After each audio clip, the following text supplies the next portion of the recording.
My friends, let's talk about what happens when you stop chasing clarity from someone who already showed you confusion. The moment you step back, not out of manipulation, but out of maturity, something powerful happens. You shift the energy, you reclaim the narrative, and most importantly, you protect your peace. When someone pulls away, the instinct for many is to chase, to prove, to convince. There's this internal voice that whispers, if they just saw how much I care, maybe they'd come back. But here's the truth. Your value is not something that has to be advertised to the person who was once close enough to experience it.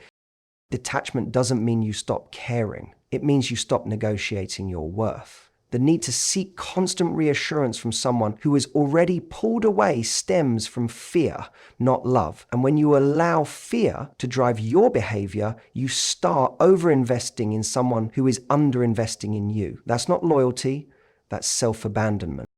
Your value is most clearly communicated not in what you say to someone, but in what you walk away from. Every time you tolerate confusion, hot and cold behavior, or emotional inconsistency, you tell the other person what you're willing to accept. But the moment you step away from that chaos, calmly, confidently, without drama, you force them to sit with the absence of something solid. That's when they start to feel the weight of your presence, ironically, in your absence.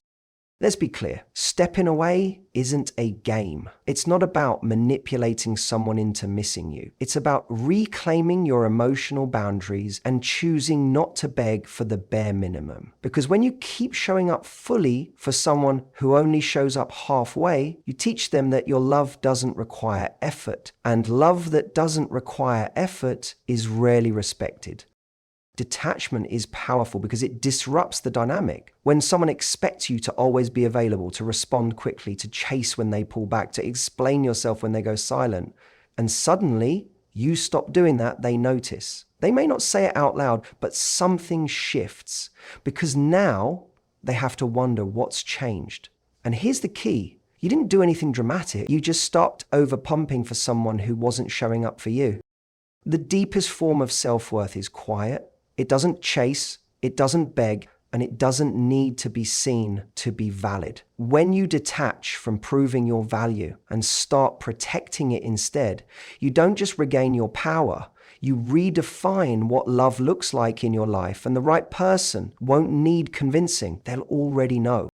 Wonder is the bridge between their perception and reality. And that bridge doesn't get built when you're constantly available. It gets built in your absence, when your silence speaks louder than your explanations ever could, when you stop responding immediately, when you stop posting with the hope of being seen, when you stop handing over your energy for free. And this is where your real strength begins to shine, because it takes self-control to let someone wonder. It takes self-trust to believe that you don't need to remind someone of your worth for them to remember it. And it takes maturity to allow that silence to do the talking for you. When someone has constant access to you, they don't need to think about you. They assume you'll always be within reach. But when that access is removed, they're left with gaps. Gaps in understanding, gaps in certainty, gaps in connection. And human nature doesn't like gaps. It tries to fill them. That's where wondering begins. You don't need to be loud to make an impact. Sometimes the most powerful thing you can do is disappear from the noise and let your absence speak volumes. Because while they're busy wondering where you went, what changed, and whether you've moved on, you're already on your way to becoming someone who no longer waits to be chosen. You choose yourself. And in that space, they're left not with you, but with the questions you no longer feel obligated to answer. Clarity is something you owe yourself. Mystery is something they have to earn the right to unravel. Many people confuse openness with overexposure, thinking that laying everything on the table will make someone stay. But in truth, giving someone full access to your thoughts, your emotions, and your daily life too soon removes one of the most powerful elements of attraction, the unknown. When someone feels like they know everything about you, how you feel, what you'll do, how you'll react, they lose the incentive to engage with curiosity. Familiarity can breed comfort, but too much comfort too soon breeds complacency. And when someone becomes complacent about you, they stop investing in discovering you. This is where mystery becomes your strength. Not because you're hiding, but because you're choosing to protect parts of yourself until you see that someone is safe enough to hold them. This doesn't mean playing games or being intentionally vague. It means knowing that not everyone gets the same level of access to you just because they're present. Access is earned through consistency, through effort, through emotional responsibility. Think about how people treat things they have to work for. They value them. They ask questions. They listen more closely. When you hold back just enough to keep someone leaning in, not to manipulate them, but to pace the connection, you give them the opportunity to appreciate you in layers. You give them something real to discover slowly, intentionally.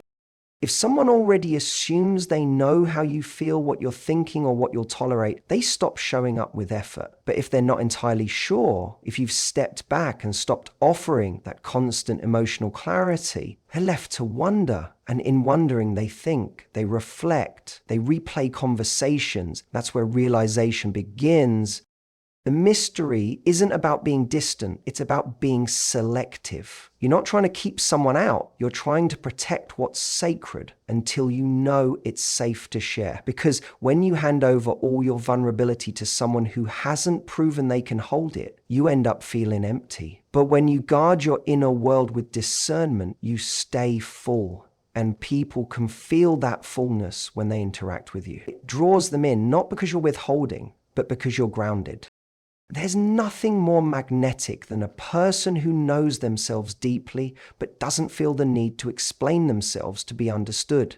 Let them wonder, not because you're trying to confuse them, but because you're focused on clarity within yourself. And you know that only those willing to meet you with intention deserve the answers to the questions they're starting to ask.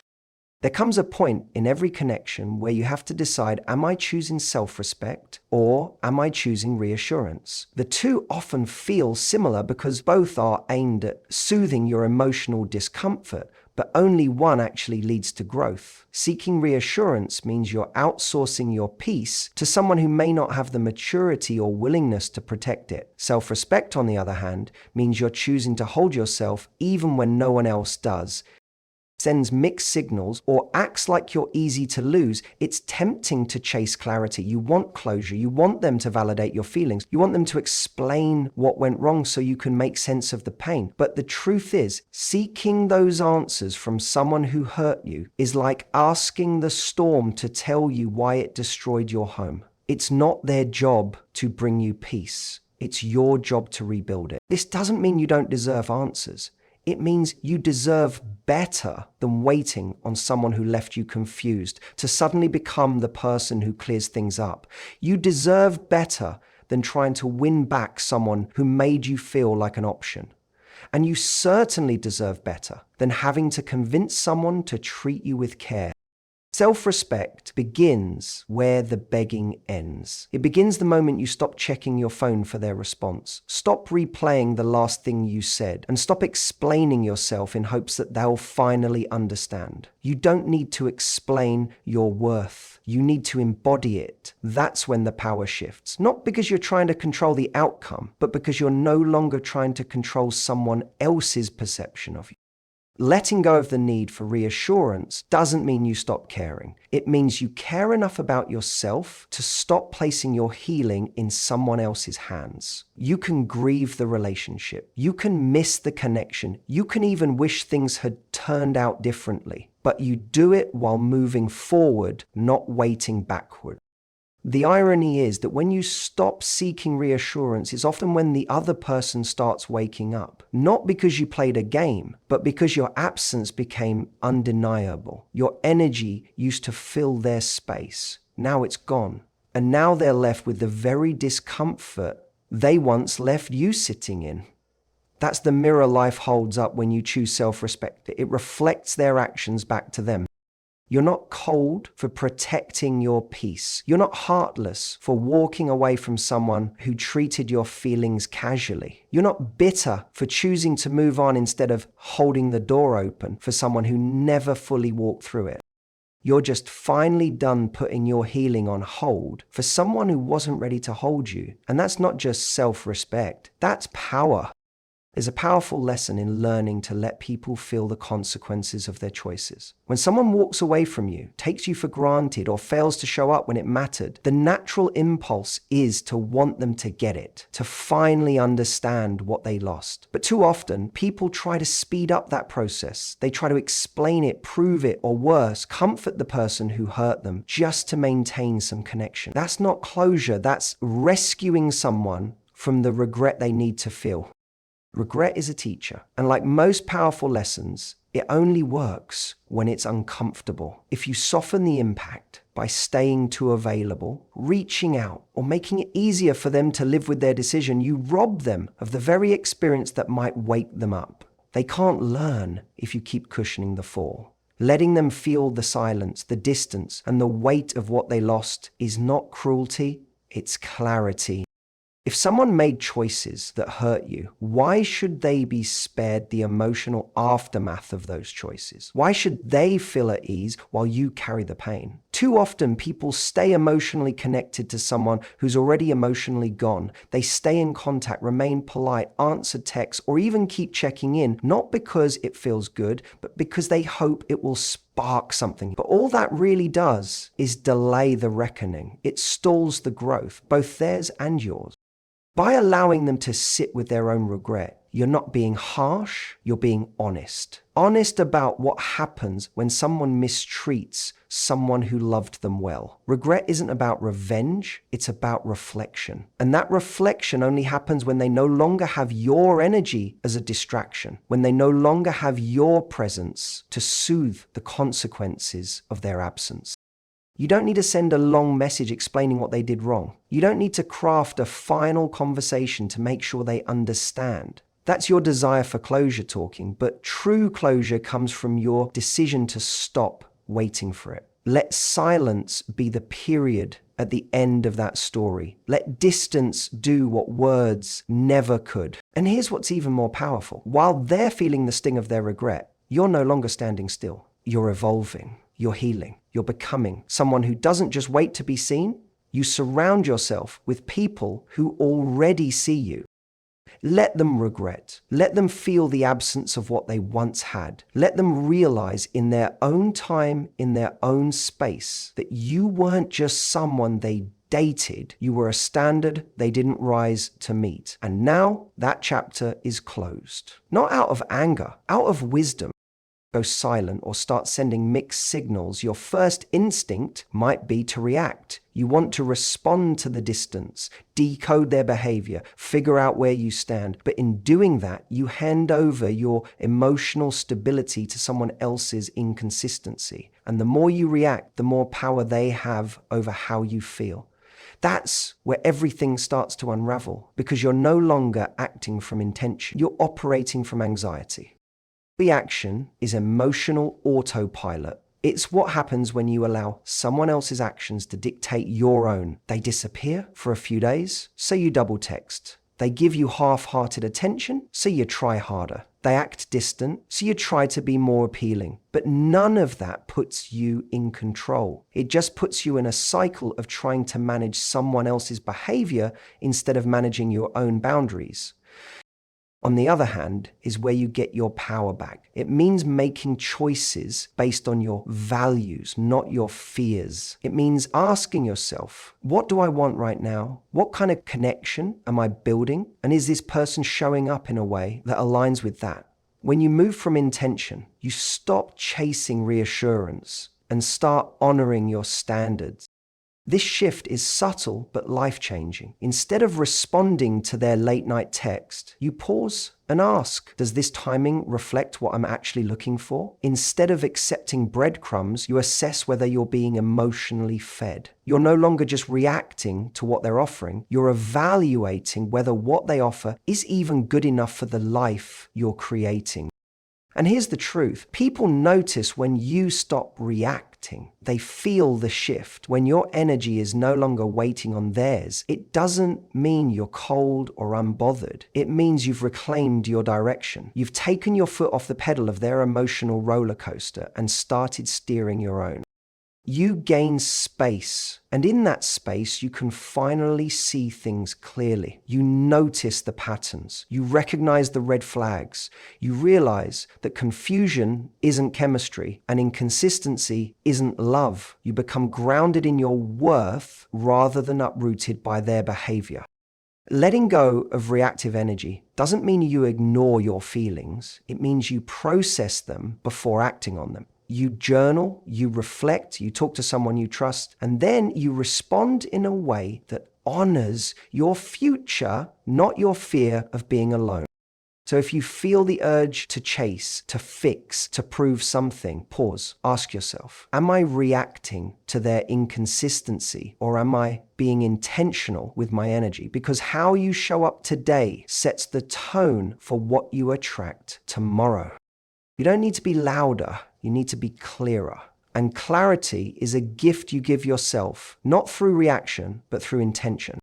You stop trying to be understood by people who were never willing to listen. You stop pouring your energy into proving your worth to someone who treated it like an afterthought. And instead, you begin to live in a way that says, I know who I am, and I no longer need your validation to confirm it. Let them doubt. Let them sit with the uncertainty they created. Let them question why you're no longer chasing or explaining. Let them feel the shift. Not because you turned cold, but because you chose clarity over confusion. You stopped begging to be chosen and started choosing yourself. Let them wonder. Not because you're trying to be mysterious, but because you're done making yourself easy to lose. Let them miss the presence that once made their world feel safer, more whole. Let them remember the consistency, the warmth, the depth, and realize it was never guaranteed. Let them regret, but don't wait around for it. Don't pause your life in hopes that they'll come back changed. Keep moving, keep healing, keep becoming, because your worth was never something they had the power to give or take. It was always yours. And the moment you act like it, everything begins to shift. This is not about bitterness or revenge. It's about growth. It's about learning that distance speaks louder than repeated conversations. That silence can echo a kind of strength louder than any emotional plea. That walking away is sometimes the most loving thing you can do, not just for yourself, but for the person who wasn't ready to appreciate you. The most powerful energy you can hold is this: I release you and I return to me. Because in that return, you find everything they couldn't see and everything you no longer need them to.